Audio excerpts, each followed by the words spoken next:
Magandang araw ngayon guys, magluluto kami ng ginataang gulay. So ayan yung mga gulay na ginagamit namin. So ayan guys, tapos wala kaming sibuyas. So yan na lang muna yung pasahog namin. Tapos nagano kami ng niyog para sa gata. So pinapakulo namin muna yung pangalawang na gata.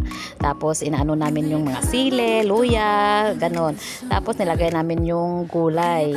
Tapos dinadagdag namin yung iba pang gulay. Tapos, ayan yung guys. Tapos, nilagay na namin yung yung sibuyas dahon. Tapos, ayan yung dilis. Masarap kasi yung gata na may dilis, diba? Nakakamiss din yung mga ganitong ulam. Tapos, ayan guys, pakuluin lang siya hanggang maluto. Tapos, nilagay namin yung isa pang, yung upo pala, yung upo. Tapos, ayan, madali kasing malata, kaya hinuli. Tapos, nilagay na namin yung unang gata para magiging espeso. So, ready na for eating. Bye-bye!